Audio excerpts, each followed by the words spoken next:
ये अपनी बातें कहने के लिए यहाँ पे मुझे नहीं बुलाए थे, बल्कि ये आप सबके मनोरंजन के लिए खेसारी को बुलाए थे ताकि आप मुझे एंजॉय कर सको। नहीं तो मैं बहुत ऐसे स्टेज पे गया हूं, तो मैं नेताओं के स्टेज पे गया हूं। आज मैं किसी नेता के नहीं, बल्कि मुझे अपने बड़े भाई के, मैं अपने घर में आया हूं, अपने बड़े भाई के लिए आया हूं। इसलिए मुझे, नहीं तो वो लोग बोलने कहाँ देते हैं, गाने कहाँ देते हैं। ये किया मैंने, रोड बना था उसको गड्ढा करवा दिया। भाई मैं उनके काम सुन सुन के पागल हो जाता हूं, लेकिन जो बिना नेता बने इतनी सारी चीजों को किया है उसको बताने की जरूरत नहीं है। गुलाब की पहचान बताने की जरूरत नहीं है कि वो कितना खूबसूरत होता है और कितना प्यारा होता है। तो गुलाब का फूल बनना आसान काम नहीं है, क्योंकि हर आदमी उसको तोड़ना चाहता है। तो दिल से थैंक यू। आज देवेंद्र भैया ने मुझे इतना प्यार और सम्मान दिया, और आज लाखों की भीड़ में आप लोगों ने मुझे जो प्यार देवेंद्र भैया के वजह से दिया, तो मैं चाहता हूं कि 5 तारीख को 3 नंबर याद रहेगा, पक्का। तो अगले दिन 6 या 7 तारीख को, देखो मैंने पहले भी बोला है, सरकार किसकी बनती है नहीं पता, और मुझे जाना भी नहीं है। हमारा सरकार बनना चाहिए, बस काम करता हूं। क्योंकि हमारा अपना कोई मजबूत होगा तो शायद हमारी बातों को कह पाएगा। मैं बुरा कोई, यहाँ पे प्रशासन के बहुत सारे लोग हैं भाई, हमारी बात तो एक हवलदार नहीं सुनता है तो डीएसपी कैसे सुनेंगे। तो हमें डीएसपी को हमारी बात सुनवाने के लिए हमें ऐसे लोग चाहिए जो हमारी बात, एक बड़े अधिकारी, बड़े नेता, विधानसभा से लेकर पार्लियामेंट तक हमारी बातों को रख सके। मैं किसी प्रशासन की बात नहीं की, मैं एक तौर तरीके की बात की। जो हमारा बात एक हवलदार नहीं सुनता तो हमारी बात डीएसपी कैसे सुनेंगे। तो हमारी बातों की वैल्यू इनके पास होगी, इनकी बातें की वैल्यू उनके पास होगी, तब जाके हम अपने आप को बड़ा महसूस कर पाएंगे। तो ये रास्ता है, छोटी रास्ते बड़ी रास्ते से मिलती हैं तो उस छोटी रास्ते की भी अहमियत हो जाती है। इसीलिए हमारी बातों को रखने के लिए, और देवेंद्र भैया बस एक चीज आपसे मैं मांगूंगा, क्योंकि मैं आपसे बहुत पहले से जानता हूं, बहुत पहले से मिलता हूं, मैंने इसलिए उस बात को पहले कभी नहीं रखा कि पता नहीं नेता लोग क्या सोचेंगे, लेकिन अब एक बेटा के तौर पे, एक भाई के तौर पे, एक नेता के तौर पे नहीं है, और आप इस समयपुर बादली के जिम्मेदारी उठाने पे लिए आए हैं। तो मैं अगली बार आऊं तो छठ के एक कोई ऐसा बेहतर घाट बनवाइएगा जहां पे हमारे उत्तर भारतीय और बिहार यूपी के लोग वहां पे पूजा कर सके, और मैं आऊं तो उस उद्घाटन में आप रहें और आपका बनाया हुआ वो घाट पे मैं खेसारी लाल यादव आकर एंजॉय करूं और छठी मैया के गीत गा के पूरे अपने बिहार यूपी के लोगों को झुमाऊं। तो ये वादा आपको करना होगा।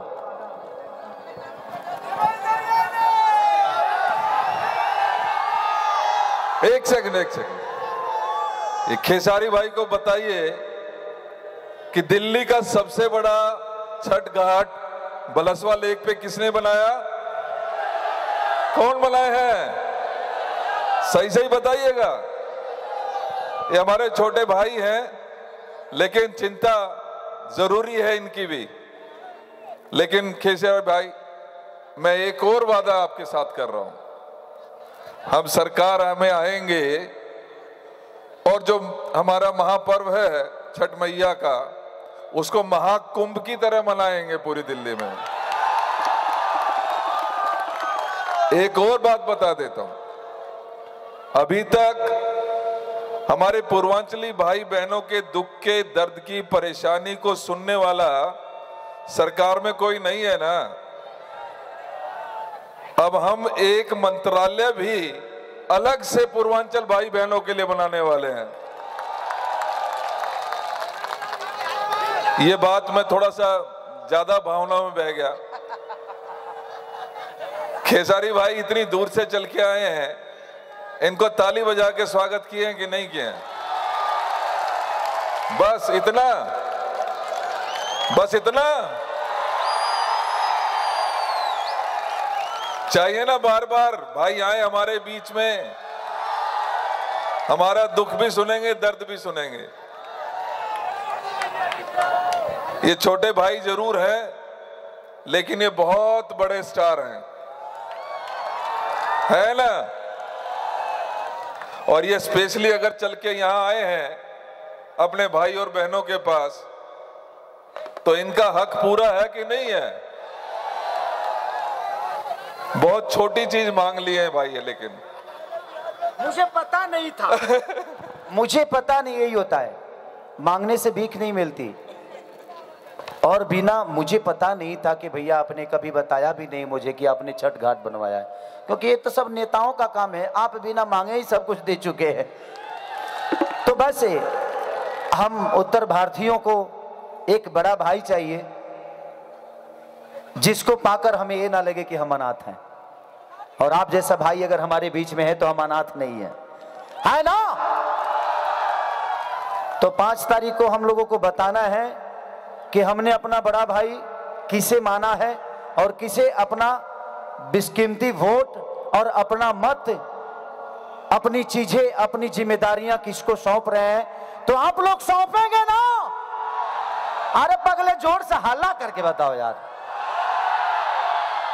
बस तो 5 तारीख को इधर बैठेंगे और हम 7 तारीख को उधर से फ्लाइट से यहाँ आ जाएंगे, आकर उधर से लटक जेबे वाली को लेके आएंगे इधर एक कार्यक्रम लटक जेबो करेंगे, ठीक है। तो बस भैया काफी देर से वेट कर रहे थे और सब लोगों ने, मैं आने से पहले बहुत लोगों ने आपके काम के बारे में मुझे बताया था, क्योंकि काम की चर्चा हमारी कभी होती नहीं और मैं कभी आपके लिए पर्सनल आया नहीं। और पहली बार ऐसा मौका मुझे मिला जो अपने बड़े भाई के लिए मैं कुछ कह सकूं, कुछ मांग सकूं, क्योंकि आप लोग मुझे प्यार करते हैं। तो भैया ने बोला कि अरे बाबू आप आओ, आपको प्यार करने वाले यहाँ लोग हैं, वोट देना नहीं देना अलग विषय हो गई, बट मैं उनके प्यार के लिए आपको बुला रहा हूं कि वो आपको प्यार करते हैं और वो खुश रहेंगे। देखिए जीत और हार ये अलग विषय है, बट जीतने से पहले कोई आपके खुशी का इतना ख्याल रखता है तो सोचो कि पावर आने के बाद वो क्या करेगा। तो बहुत कम ऐसे लोग हैं यहाँ। तो वादे बहुत होते हैं, वादा का माने वादा और दवा दोनों एक ही है। तो वादा कर लेते हैं, उसके बाद खुद ही गड्ढा खोद के हमें इधर उधर कर देते हैं, फिर दवा की जरूरत पड़ती है हमें और उसके लिए हॉस्पिटल बनवा देते हैं, क्योंकि रोग यही देते हैं, रोगी यही बनाते हैं और हॉस्पिटल देकर अपने आप को कहते हैं कि हमने बहुत काम कर दिया। प्रॉब्लम यहाँ है कि रोग भी दिया हुआ इन्हीं का है, रोगी भी इन्होंने ही बनाया और हॉस्पिटल भी मुझे देकर कहते हैं कि देखो हम तुम्हारे लिए फ्री इलाज करा रहे हैं। तो कुछ ऐसा काम करो ना कि रोगे ना हो यार, हमको हॉस्पिटल की जरूरत ना पड़े। तो दुनिया ये है, आपको रोग देगी, आपको रोगी बनाएगी और आपको व्यवस्था देकर हीरो बन जाएगी। तो हमें ऐसा इंसान चुनना चाहिए कि हमारे दर्द और हमारे रोग के बारे में सोचे कि नहीं, हम ऐसा काम करें कि ना रोग हो ना रोगी हो, सब लोग सुख रहे, खुश रहे, ताकि हम उनके साथ अपने जीवन को बड़ा कर सके। तो thank you so much Devendra भैया। और मैं चाहता हूं कि और बात करिए, क्योंकि लोग आपको सुनना चाहते हैं। अगर बात सुनाएंगे ना, 1-2 गाना गाऊंगा ना, क्योंकि देखो भाव देखो रह पगला रे बना रहा बैठो बैठो। दो शब्द भैया से सुनेंगे हम, उसके बाद 1-2 गाना गा के मैं भी चाहूंगा, क्योंकि मेरा भी फ्लाइट है और मुझे जाना है, कल डबिंग है मेरा।